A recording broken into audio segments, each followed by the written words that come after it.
My name is Rukhan Kondakar. I'm the music teacher. Lincoln Elliott School. My name is Alex King. I'm the drummer, and I'm the music teacher at Forest Band. I'm Miles Wilcox, music teacher at Ward Elementary. Olivia Duchaufoy, music teacher at Pierce Elementary. I'm Andrew Bond, band teacher at Oak Hill. I am Caleb Cutler. I worked at Anger, Countryside, Mason Rice, Memorial Spalding, Service, Brown, Oak Hill Middle School.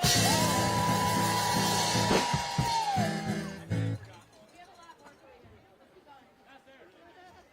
My name is Eric Brenner. I work at Williams Elementary School. I'm Deanna Mustachio. I teach music at Franklin.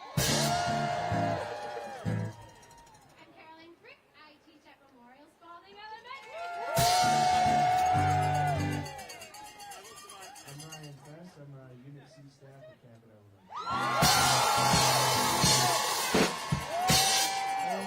Put your hands together for the one and only Jamie Albers, Pringle Middle School.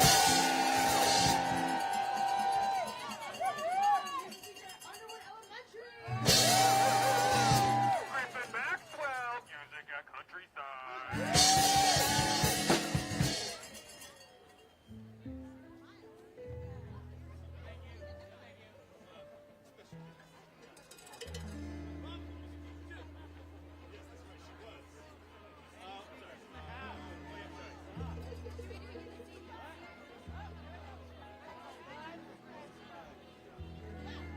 We're going to be playing until we get stopped.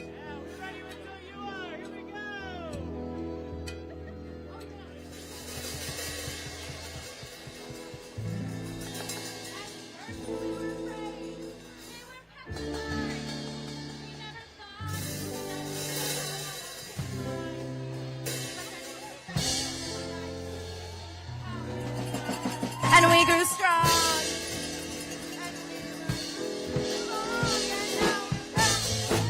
From that space, I just walked in to find you here with that sad look upon your face. I should have changed that stupid lock. I should have made you leave your key. If I'd have known for just one second, back to bother me. So on down the road, walk out the door. Let's turn around now. You're not welcome anymore. When you was tried to trust me, God, you did not crumble. I stay down in the yard, no, not I. I will survive. Oh, as long as I know how to love, I know I'll stay alive. I've got all my life to live, and I've got all my love to give, and I'll survive. I will survive. Hey.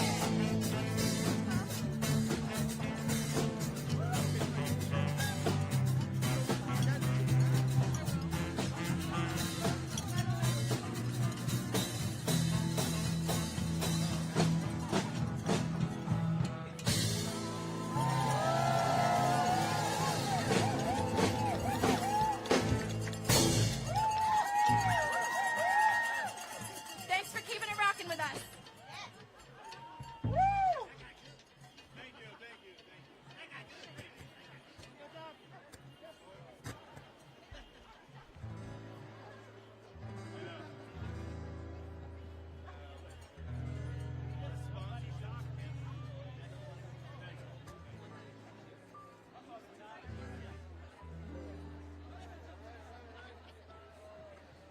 Hi, everyone. So good to see all of you. I'm Jamie Rinaldi. I'm one of the chairs of the Contract Action Team's teacher at Newton South. And I've been, really got to get in there, huh? Follow the mic, Jamie. The President Haverhill just brought it right in his hand. I think that's the trick. So I've been in the bargaining room. They can feel the love, the support, the solidarity. You're holding the line. They're holding the line. It's my honor to introduce the president of the Massachusetts Teachers Association, Max Page. Max. Thank you. Thank you, Jamie.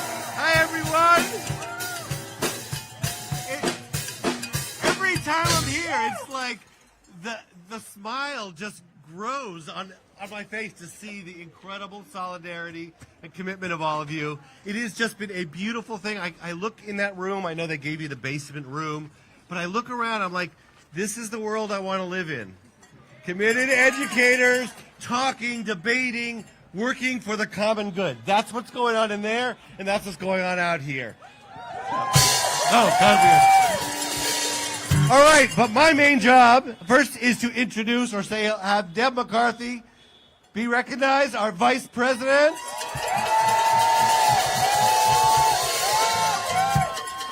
And then to introduce the President of the National Education Association, who flew up to be in support of your fight for a fair contract, Becky Pringle, President of the largest labor union in the United States.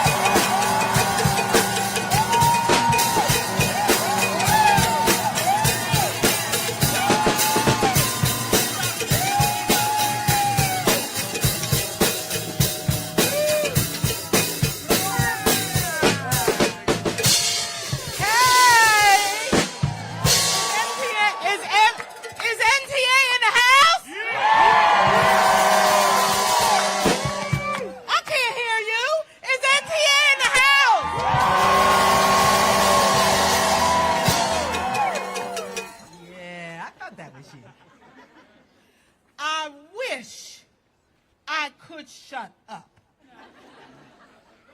But I can't, and I won't. Just like the great Bishop Desmond Tutu, NTA, you have to speak up for freedom and fairness and equality and rights every single day of your lives.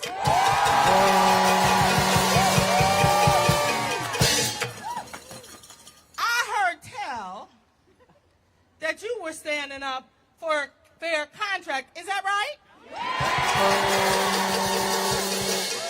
I heard tell that you wanted a contract that actually respected you as educators. Is that right? I heard tell that you were going to do what you needed to do to ensure not just our teachers, but our education support professionals, our social workers, all get a fair contract. Is that what you're doing here? You are the people who have dedicated their lives to teaching and nurturing and loving and supporting other people's children. And I believe that you have the right to be able to have one job and take care of your own. Is that right? Now, you know, I heard that the school district said they couldn't afford it. That's what I heard. Did I hear that? What they can't afford is to lose the highly qualified educators who are in this district. That's what they can't afford.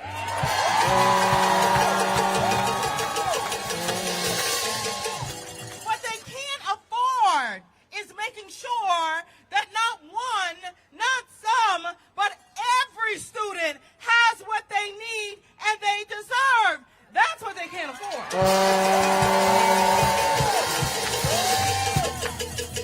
What they can't afford is not living up to the promise of public education. It's not making sure that the voices of our parents who are standing right here with us, where are your parents? Where you at? They're all, yeah!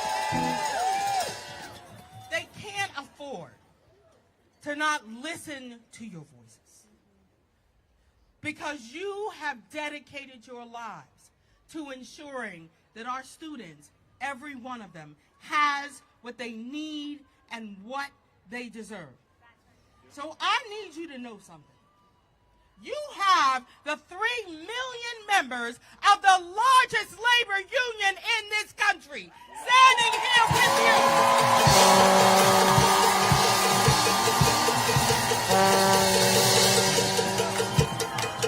You are not alone. So, I come from Philly. Yeah. We got a bit of a reputation. It's true, and it's right. But I heard tell Max there a little feistiness up here in these parts. That's what I heard tell. I heard that. So I'm pretty sure if I ask this group of folk, what are you prepared to do to make sure you have a fair and honorable contract, I'm pretty sure that's what you're going to say to me. Whatever it takes. So let me hear from you right now. What are you prepared to do to make sure our support staff have livable wages? What are you prepared to do for all of our educators to come to school knowing that they are being paid in a way that reflects the important role they play in this society? What are you willing to do? What are you willing to do? That's what I'm talking about. That's what I'm talking about. Yes! I need you to know that you got some folk in that room who are doing whatever it takes. I need you to know and be inspired by the work that they are doing round the clock. As I looked in their eyes, and I did see a little tiredness, right? But you know what else I saw? I saw a bright light as you walked past that window. Because they knew you were out here supporting them in getting you that fair and honorable contract. So let me hear you say, thank you. Loud.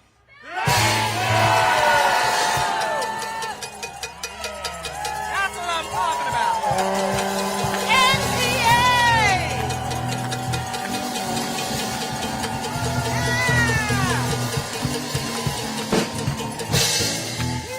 Yeah. NEA.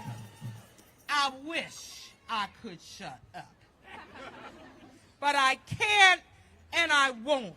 I know that you will continue to stand up and lift up your voices and fight for your students and for your colleagues and for this community. Yes.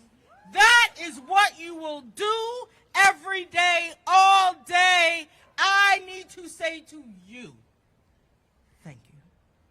You are awesome. Thank you.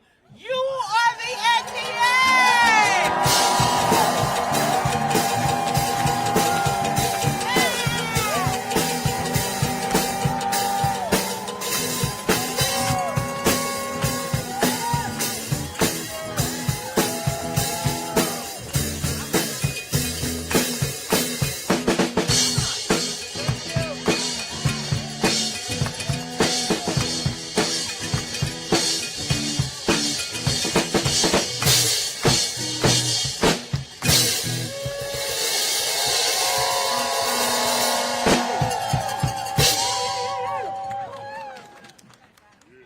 Good morning, Unit C. Y'all look good. Blue is your color. I'm just saying. All right. Thank you. My name is Shireen Thelamak. I am a behavior therapist, and this is my 7th school year in Newton Public Schools.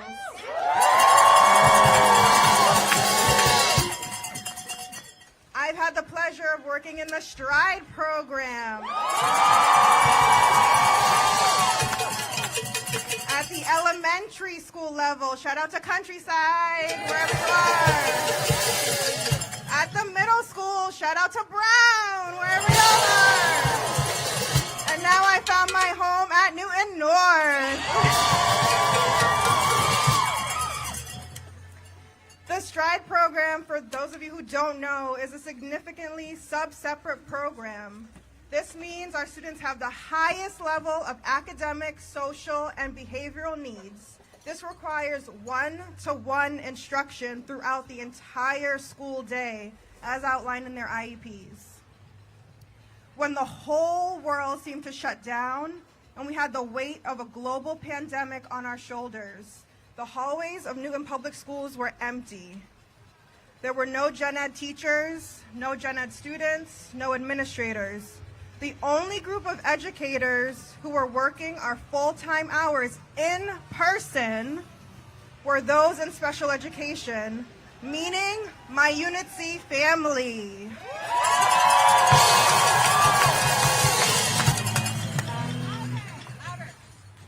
In September of 2020, Unit C showed up to do our jobs, wearing our PPE and ready to take on another school year while everyone else was in the comfort of their home. That is how critical our jobs are.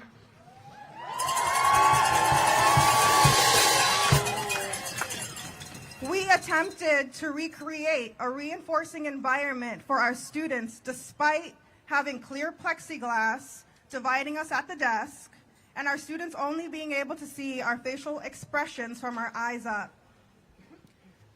Families from all over the world, all over the country, move here to Newton so their children who have a high level of needs can have the best education possible and a quality of care that is unmatched.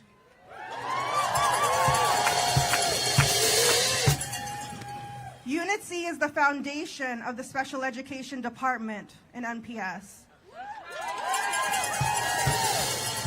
There is no special education without us.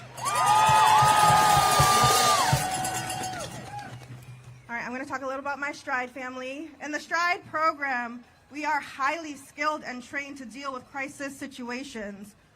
We work hard to do our jobs well and meet the needs of our students every day. Because of the work we do, we are able to keep so many of our students in district.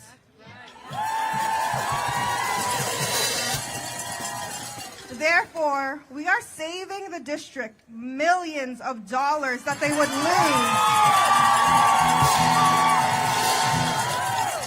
Millions of dollars they would lose to outplacement. We teach our students not only academics, but social skills, community skills, safety skills, emotional regulation, communication skills, and the list goes on. We do this so they can have the most meaningful, fulfilling, and independent lives. We love what we do, and we don't just teach our students 10 months out of the year. No, we dedicate all 12 months of our lives to our students and their success. There is no summer break for us. If NPS offered a living wage, then why is it that every program I have been in been understaffed and used contract workers to fill these empty positions? If Newton offered us a living wage like they claim, why aren't people jumping at the opportunity to fill these positions? Every inclusion facilitator and special educator work hard to fill each position with a qualified candidate, only to be met with disappointment that HR offered a salary that is not acceptable and therefore must start their search again. The starting salary for some of my Unit C members are as low as $27,000 a year.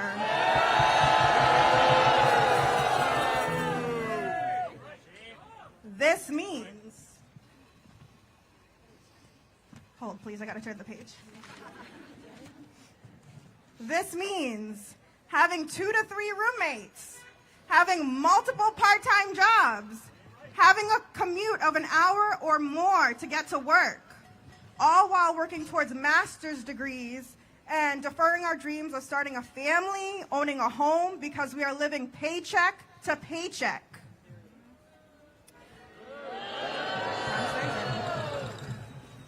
For Unit C, these challenges bind us. They do not divide us.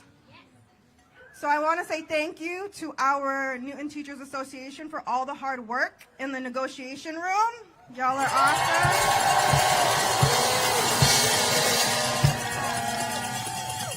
And to all of you, my union siblings on the front line that I see every day, one day longer, one day stronger.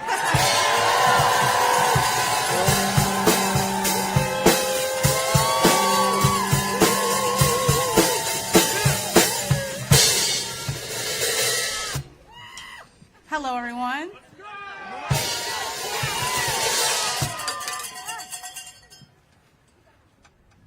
Hi, everyone. I'm Shawanda.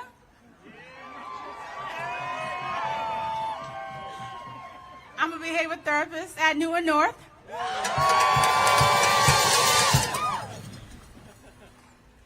It's been my privilege to be a part of the vibrant Newton public school community since the fall of 2020.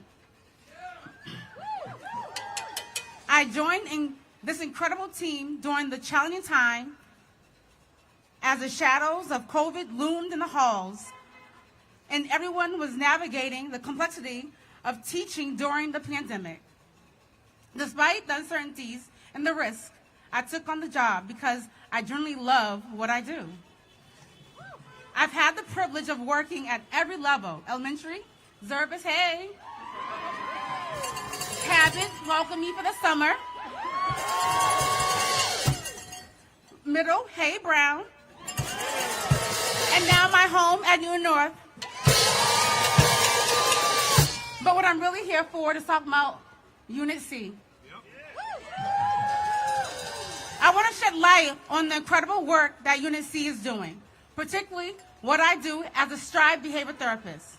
While you've likely heard about the significant challenges we face, I want to take a moment to share what the inspiring ways in which unit members go above and beyond to meet the diverse needs of our students. It's important. One of my primary focuses on supporting is the communication needs of my students. It's not just about addressing communication barriers. It's about empowering my students to express themselves and connect with their peers. For instance, some of my students utilize iPads as a means of communicating. I'd like to share a heartwarming example with you. I had an opportunity to nurture a student who was incredibly socially motivated and yearned to engage in conversation with his peers, to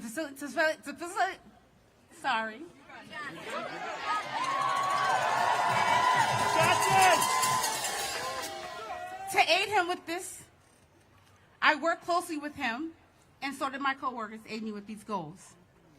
Using his iPad as a tool, we all modeled various phrases and questions to help him ask his friends. The iPad became more than just a device. It transformed into a gateway for him to communicate effortlessly.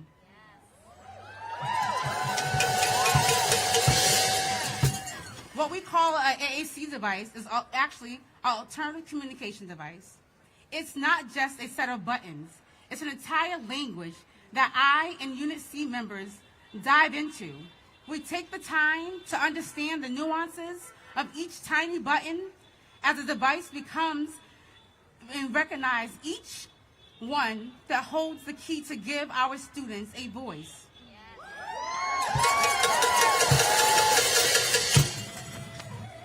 It's not just about pushing buttons. It's about unlocking the power of communication for those who need it the most. Their voices get to be heard loud and proud. And that's just communicating. Now, I want to talk about the one-on-one assistance that we give. Our assistance is tailored to each individual child, each student. This involves multifaceted roles where I teach various subjects, and now I become a teacher. I'm an extension of each teacher and each subject. In addition to academic instructions, I implement behavior support strategies. I create environment conducive to learning, juggling multiple responsibilities. I manage not only academic aspects, but also behavior components simultaneously. This entails overseeing, recording academic progress data while addressing and recording behavior, creating a well-rounded and supportive learning environment, all at the same time.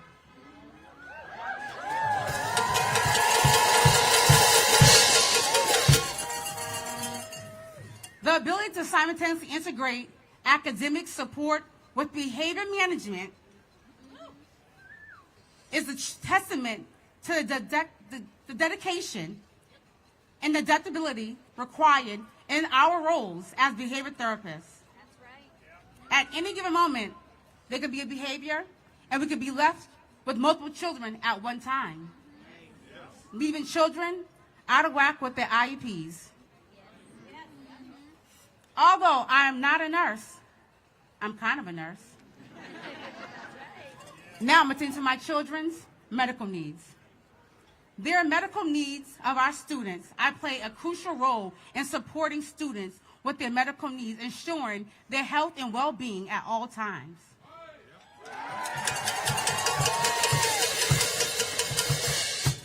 I attune to every aspect of their medical care for staying informed about changes in medication or allergies. On this journey, I was closely involved in a case before with a student with a seizure disorder. That responsibility entailed me to be vigilant and monitoring at all times. I required my attention to details and to quickly respond when necessary. Additionally, providing essentially feeding assistance, recognizing the importance of addressing not only academic but also crucial health needs for the overall well-being of the student under my care. My role extended from traditional boundaries of education, embodying the component to holistic welfare of each student.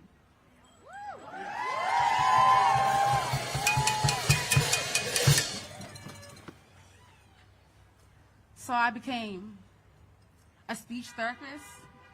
I became a nurse.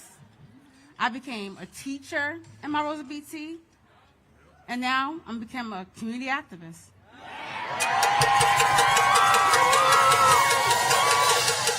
My component to supporting students goes beyond the confines of the classroom, extending to the community, and even reaching into the living rooms in the community settings. I take on the role of educator, teaching valuable skills such as banking, creating managing shopping lists, and providing practical guidance on the financial literacy.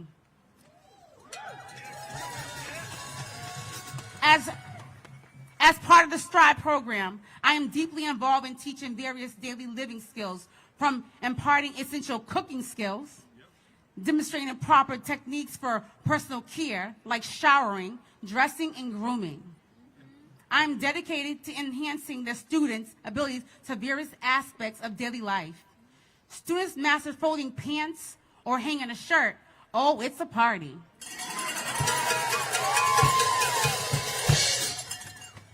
That's just a few examples of the extensive range of skills that we, as behavior therapists in Unit C, are privileges of teaching in STRIVE program that we love to do.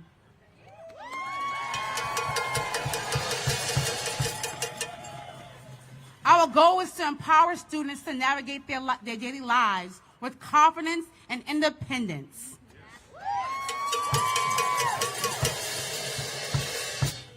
Now, although we love all those things, and we take on this job with pride and love and joy in our hearts every day, and we support each other in this job even on the toughest days, because they do get tough. And we do it with a smile no matter what, through it all. However, it is crucial to acknowledge that Unit C members have needs too.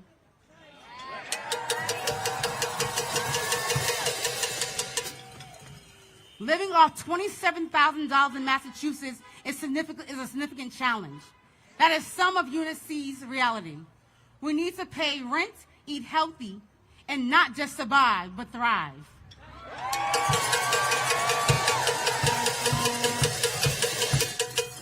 We are not just educators, we are parents, individually striving for good health, and above all, we need the means to live.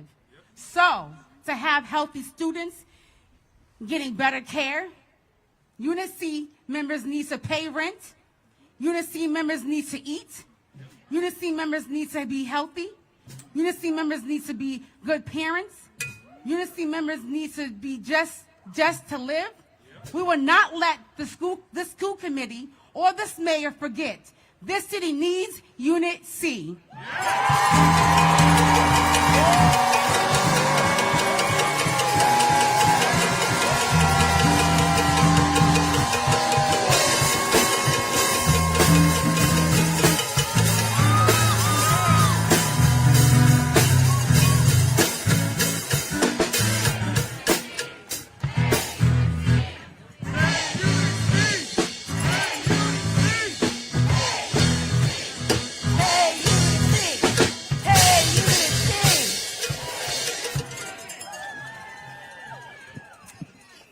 Those women are our superheroes.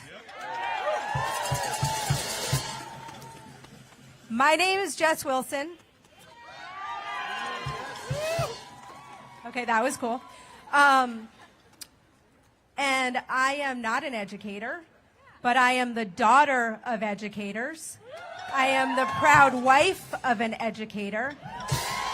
And I am the mother not only of 2 students, but one of whom is a future educator. I didn't want to be here today. I didn't want any of us to need to be here today. When my husband and I moved here back in 2004, I was transferred to Boston with my job, and my firm hired a school consultant for us as part of the moving package. And we confused her. She had no idea what to make of us because her job typically is to help folks find connections into private schools in the area. And we said, oh no, we need your help in choosing where to live based on the strength of the public school system. So she said, okay, well, what matters to you? What are your priorities with the schools? What are your kids like?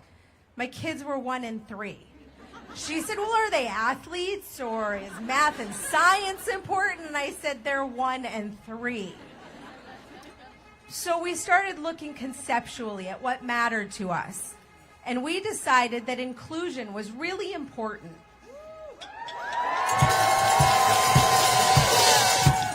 The truth is, we didn't really know what it meant at the time. We just knew that it was something that was really important to us because when it's done right, we knew that inclusion benefits everyone.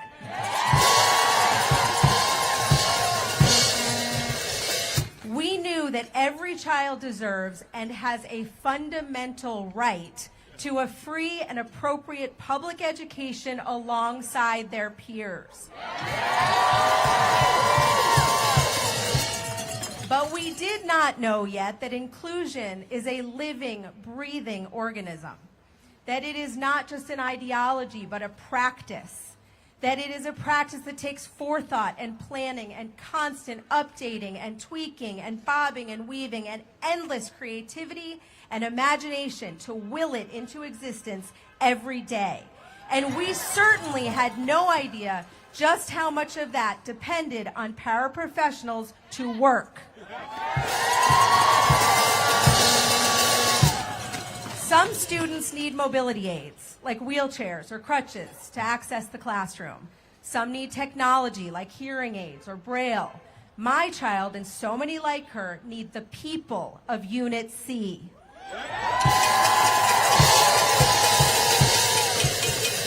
From the very beginning, when she was in preschool, right here in this building, We saw how much these folks did.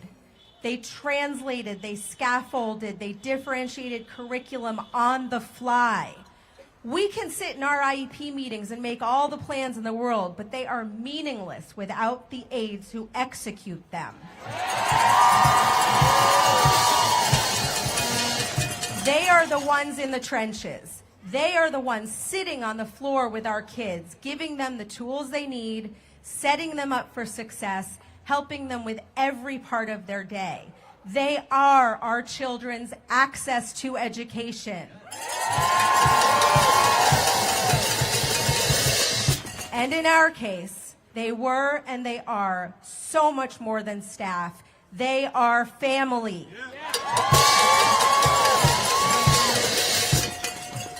Our daughter has had a one-to-one aide every year since preschool. And I can tell you that these people work as hard or harder than anyone in the school building. They do everything for our kids. I am so glad that Martha went into some of the things that they actually do during the day, from helping them in the bathroom, to helping them eat, to helping them navigate social rules, to helping them learn. And they keep them safe.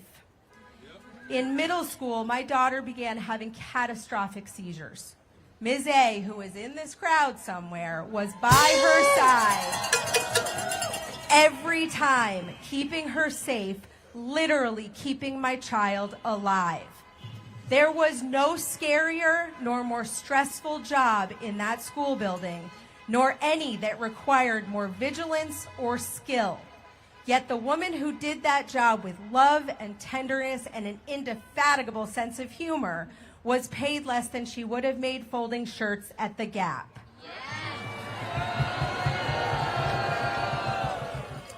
When our daughter was rushed off to Children's from school, I was lucky enough to be able to be there on time to jump in the ambulance. You know who followed behind that ambulance all the way to Children's Hospital in Boston? Her aides.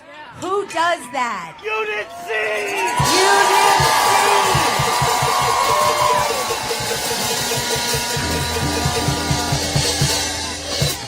And those people who were in that hospital room, who came all the way there to make our girl laugh and make her feel safe and let us know that we were supported as a family, could have been making more babysitting on weekends. But they were there for her anyway. They were there for us anyway. Who does that? Unit C! When I had cancer, we desperately wanted our daughter to have as much consistency, as much normalcy as she possibly could. You know who made that happen? Unit C! Not only did they allow us to keep her in school while Matt was at the hospital with me, they helped us to get her to us at the end of the day, off the clock with no compensation, simply because they are so dedicated to our kids. Who does that? Unit C! My daughter couldn't be here today. This is simply too much for her. She's done a few of the rallies, and it's more than she can handle. But she also can't be alone. Want to know who stepped up to hang out with her? Who's with her? C! Not yet. And it's my husband, folks, who's blowing it for everybody. I have to ask the whole question. Sorry. Yeah. Some things don't change. Yeah. Her aide from high school. This is where she should be with all of you. But instead, she's hanging out with our girls so that I can be here. Who does that? Unit C! I knew you could do it. And the entire time, these people, every one of them, were working second and third jobs to survive. That is unacceptable. President Biden says, don't tell me what you value. Show me your budget and I'll tell you what you value.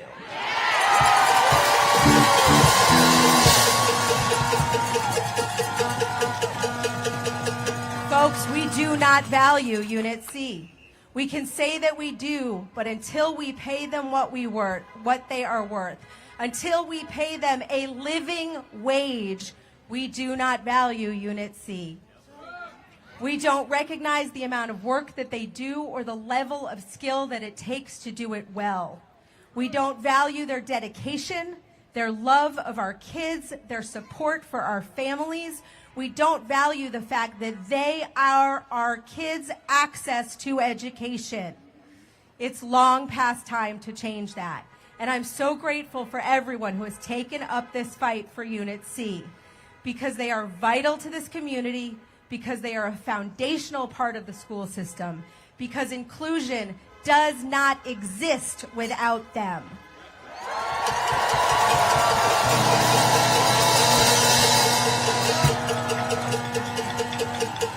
And because there's nothing that they won't and don't do every day for our kids.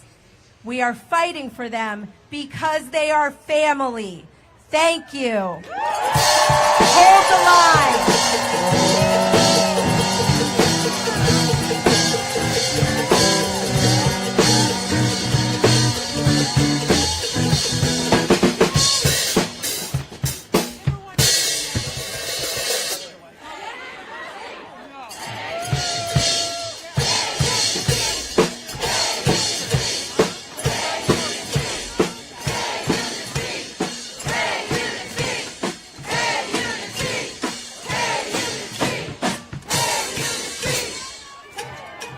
Yeah, pay us. Pay us, Mayor. We want the money. Enough is enough. So I'm Ryan Fess. I'm a Stride BT at Cabot. Thank you. And I'm not so great with words, so I figured if I'm going to communicate something, I'll do it through a song. So I wrote you something here. And I hope you like it. It's called the NTA Blues. Yeah.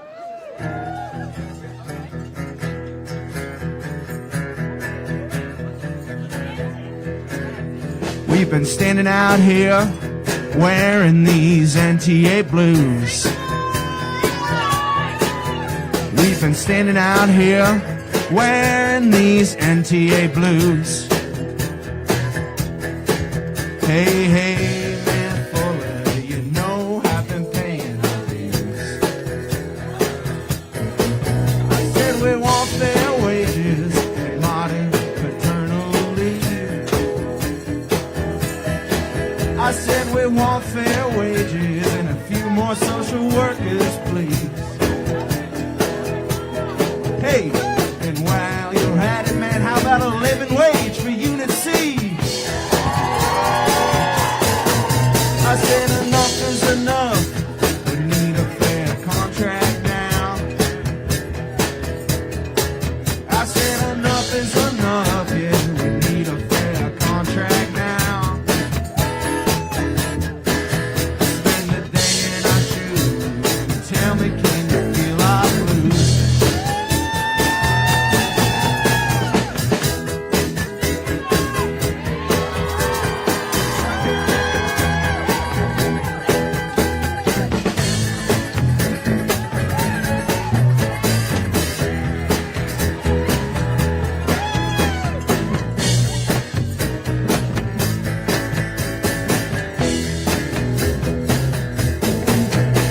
Well, we'd rather be teaching our classes right now.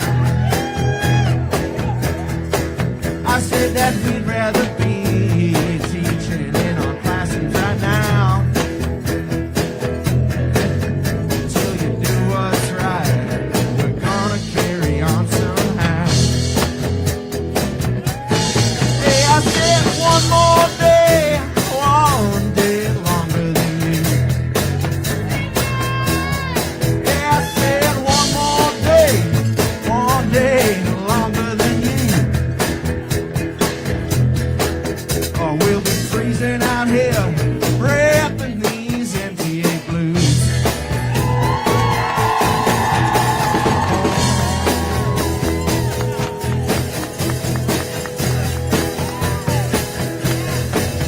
We'll be freezing out here, repping the NTA blues.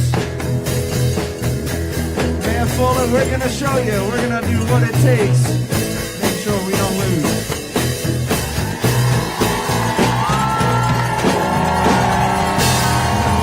Go UNC! Woo!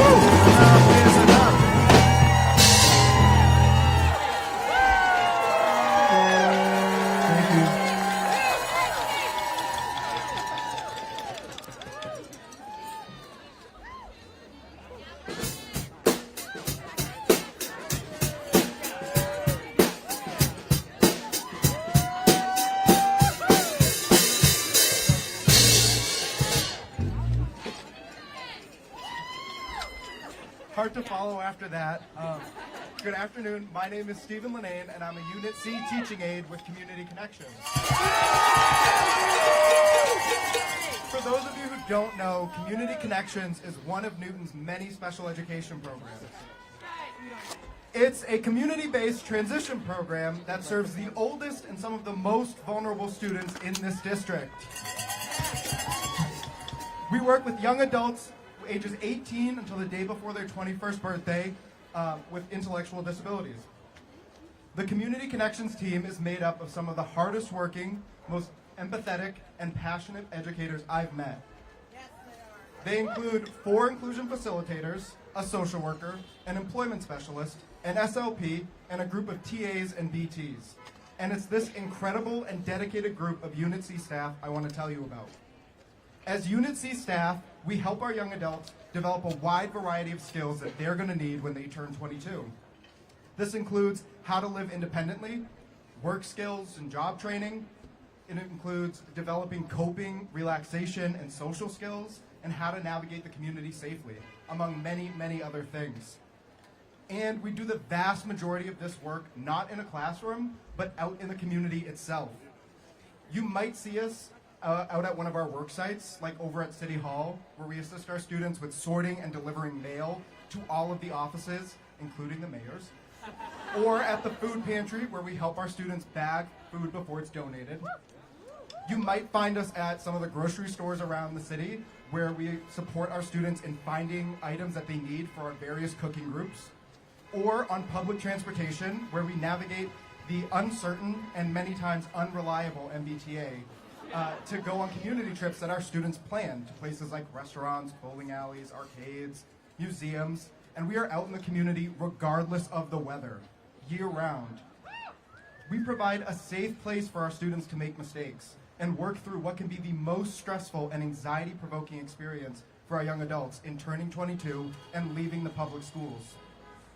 We are there for them to see their accomplishments and their strengths, and we are also there with them during some of their most challenging moments. Sorry. I lost my head. We also work to help our students navigate in a world that was not designed with their needs in mind. Without the Unit C staff, Community Connections, and every other special education program in the country would not be able to function. Neither I nor my colleagues went into this field expecting to be millionaires. We went into it because we want to help people. We want a job where even on the most stressful days, and there are a lot of them, that we still feel like we're putting some good out there. But at the same time, we are shown every day by this district that they do not see our value, and they do not believe we deserve a living wage. But they are wrong.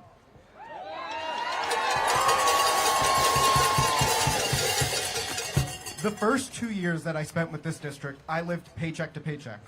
Nearly the entirety of my first paycheck went to paying rent and utilities. And then the $100 or so that I had left over, I'd split between gas and groceries, and I'd be left to rack up credit card debt until the next paycheck came out. And I would use that paycheck to pay off my credit card debt, and the cycle would continue. I'm lucky that I have parents in the area who could afford to take me in this year because I couldn't afford to live anywhere in the Boston area. Nearly all of my colleagues have similar stories, and not all are as lucky as to have a family that could take them in. And many work 2 or 3 or more jobs just to try and make ends meet. It's not sustainable, and we deserve more.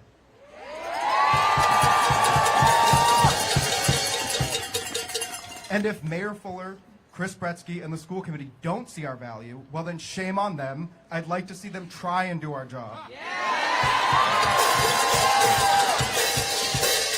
I am so proud to be in this union, and I know that we'll win this fight because we are stronger than them and because we're right. Thank you.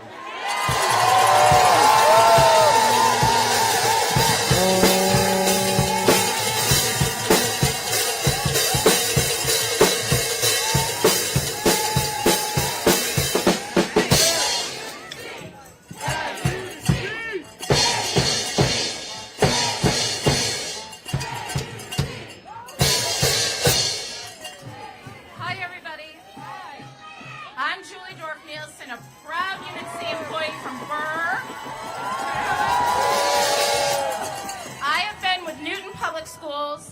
11 years. 8 of them have been amazing. The last 3, you know, the whole do more with less has been challenging, right? And I know, sorry. Thank you. Because I talk with my hands, so it's hard for me to, okay, closer. Okay, over the last 13 days, we have talked a lot about Unit C, and it is wonderful, and it is inspiring, and is new, and it is long overdue, right?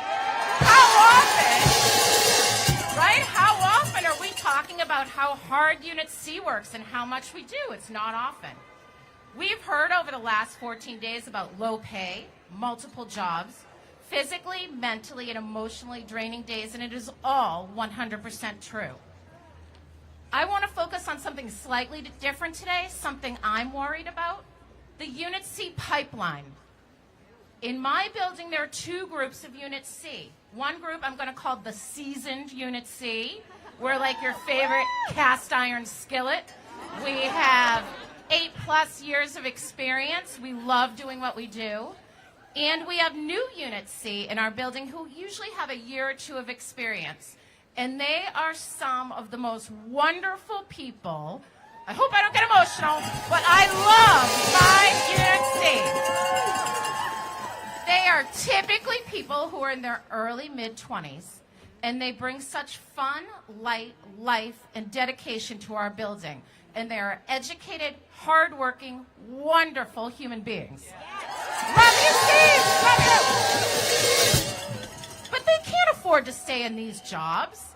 They can't pay rent. They can't move out of their parents' homes. They can't fix broken down cars or pay student loans. They can't stay. Not because they don't love it, not because they're not good, not because they're not dedicated, but they can't afford to stay with us. It's heartbreaking when I have conversations like that. So this leads me to why are seasoned Unit C so important? And I could go on, but we all know the millions of things we do in our school every day. So I want to focus on 3 important things that seasoned Unit C do. Not that my younger Cs don't, but we have a lot of experience. Number 1, we have a lot of experience in the classroom and in the building. We know the routines, we know the families, we know little things like how to unjam the copier. And yes, if you need tissues at first school in February when we're all out, I'll get you a box. I know where they are. I know where they are. I probably should not have revealed that. I will no longer be getting those tissues. But we also have a ton of experience with all different types of learners and situations. We tend to work with students facing multiple challenges who need a lot of extra help. Many times we're working in classrooms where there are many children who need our help. We have experience getting the work avoiders to work, the hall walkers to have a seat in class, and the repeat nurse visitors have learned to practice a little self-healing. Right? Yeah, the human body will heal. Have a seat. The second thing that we do is we help the new Unit C. We are experienced, we answer questions, we talk through situations, we offer suggestions, solutions, ideas, our tips, tricks, and tools. Many times we've worked with the students they are working with and can offer insights on how to motivate them and connect with them. We are happy to help. The third thing that Unit C does, seasoned Unit C in the building, that is subtle yet vital, and I'm not sure that people are thinking about this often, but I have worked with 9 teachers over my 11 years. They are brilliant. They are dedicated. They are inspiring. They are impactful. They are hardworking, and they all have different styles. I learn new tips, tricks, and tools every year, and I carry them forth into the next year with the next students and the next teacher. I may be working with a student, and the current teacher will say something nice, like, I liked your approach. I like how you handled that. That was a great idea. Nice modification. And then I get to say, oh, I learned that from Vanessa McMahon. I learned that from Catalina Frail. I learned that from Sarah Fields. Brianna Russo, Helen Sheehy, I see you right up front. Right? I have learned from the best teachers year after year. Your seasoned Unit C, we've got the tips, we've got the tricks. And then guess what? We are spreading the wisdom of all the brilliant educators in the building to the other educators. It enables them to learn from one another. They can't watch each other teach. What would happen in the 15 minutes they're trying to eat lunch, answer parent emails, set up a science project, and go to the bathroom? They're going to run in and see someone's lesson? No. But we're watching. Unit C is watching, and we're learning, and we're passing it on. So where does that leave us? We have new Unit C who can't afford to stay with us, though they'd like to. And we have seasoned Unit C who won't be around forever. I'm 57. How much longer have I got? I don't know. Every year I ask myself. So who is in the pipeline? Who is coming behind us? From where I am sitting, I don't see anyone. They can't stay, and they're not coming up behind us. So this is a solvable problem, and we know how to solve it. We need to pay Unit C a living wage. Make it a job, right? Make it a job people can stick with, afford to do. Make it something you can make a career out of. Let's keep these young, talented, wonderful people. Right? We train these amazing people every year to move on to other jobs. That is inefficient, insufficient, unsustainable. And what we are doing is draining the system of the crucial group of experienced educators which keeps our building together. Is this what we want? No. Is this the plan? No. I hope not. But I'll tell you, it looks like it is the future if something doesn't change. So I want to thank you all for being here. I want to just say I love Unit C. I will stand with you in the cold all day, every day, until we get this done. Thank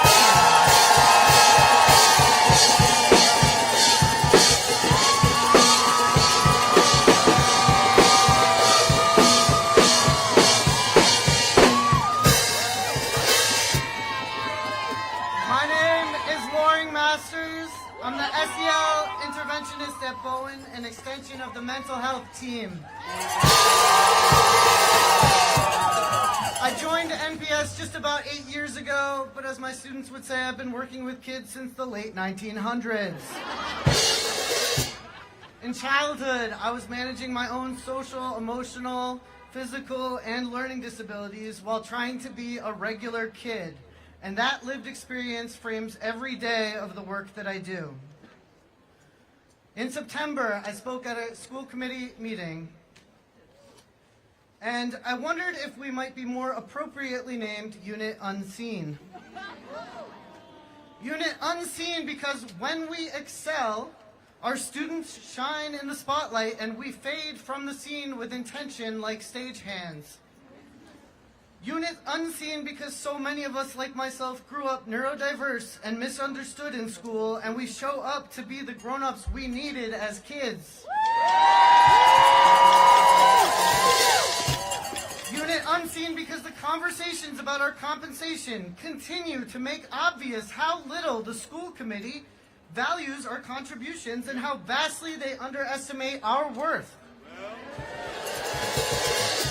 Unit Unseen because lazy journalism like the Boston Globe keeps talking about these $93,000 salaries.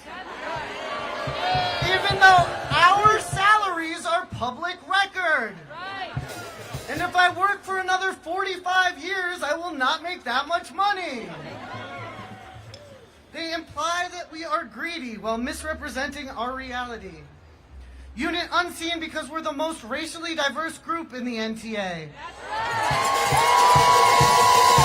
Most of the black and brown educators Newton students see at school are in Unit C. That representation is essential. And Newton has the resources to be a national leader in equitably distributing benefits like longevity pay, but they choose not to. If we were so easily recruited and retained with our current rates of compensation, which we never are, our positions would be fully staffed, and in the event of attrition, there would be resumes on administrators' desks. Unit unseen because in September, I felt unseen. But it's not September anymore. And they can no longer pretend not to see us.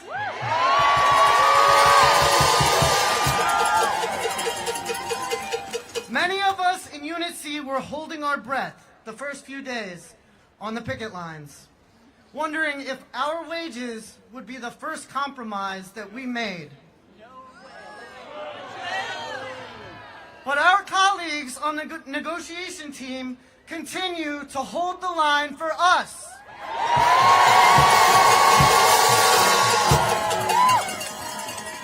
Twice, as a silent observer, I've watched members of Unit A and Unit B stand up and passionately talk about Unit C wages as their top priority in these negotiations.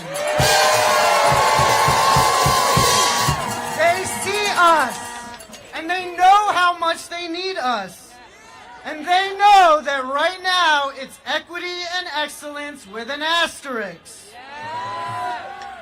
I have never felt more seen by my colleagues and by the community than I have in the past 2 weeks.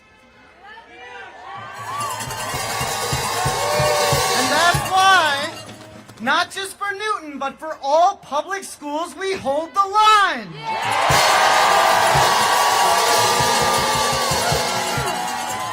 The Superior Court thought that burdening our union with heavy fines would make an example of us.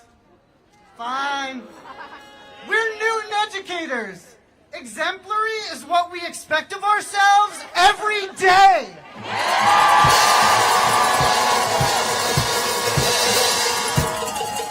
Unit C, we know our worth, and unlike the city's leadership, we know our students are worth every penny that we're fighting for.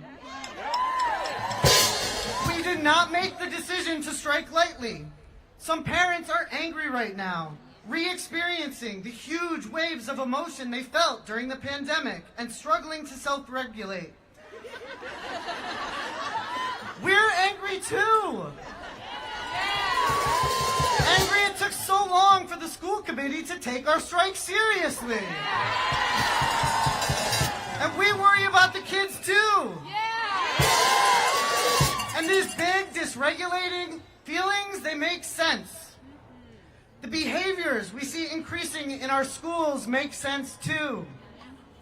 In 2024, we understand neurodiversity, disability, and the impact of adverse childhood experiences and trauma on the nervous system regulation more than any other time in the history of humankind and human kindness. All of us, kids, teachers, parents, principals, all of us are doing the absolute best we can. But in order to meet our students where they are, we have to have the resources to do so. The NEA has been crystal clear about our priorities through months of negotiation. The school committee still will not commit to Unit C equity. They took to social media to launch a propaganda campaign against us. They made us seem greedy and unprofessional. But if there's one thing I know as an openly transgender educator, it's that in order to be secure in my own power and to be faithful to my intentions, I have to let people be wrong about me and keep fighting.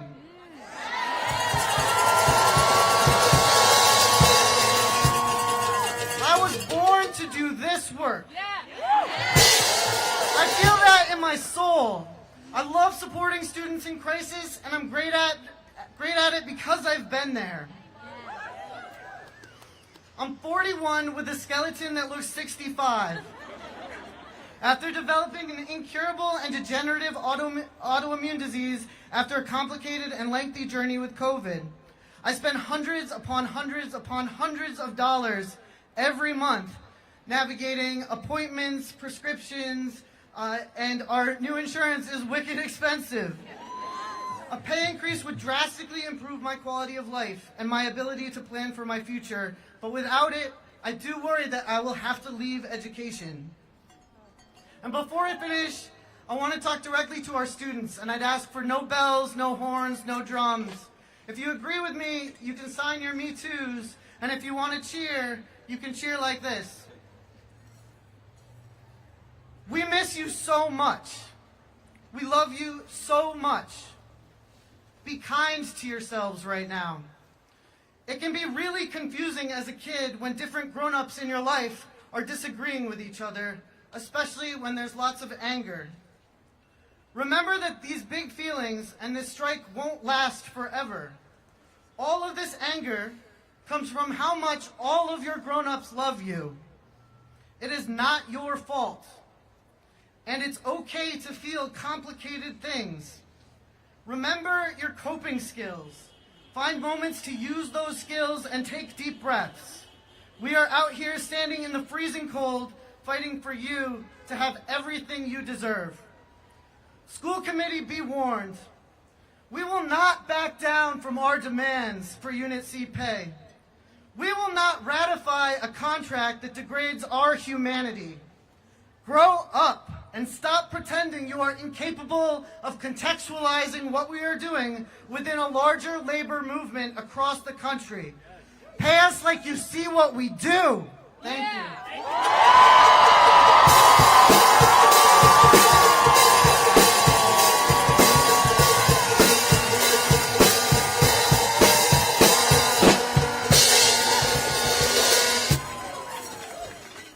NTA, if you are ready to keep holding the line for our union sisters, brothers, and siblings in Unit C, make some noise!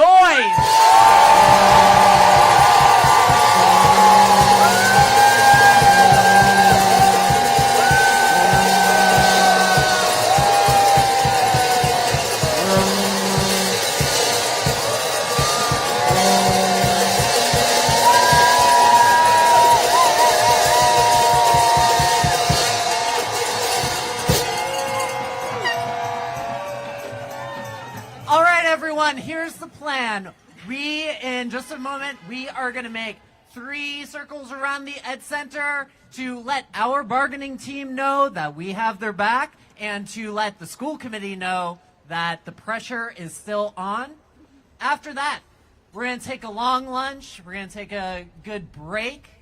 And then we got to be back here this afternoon and this evening so that we can get our students back to school as soon as possible and get ourselves back in the classroom. All right?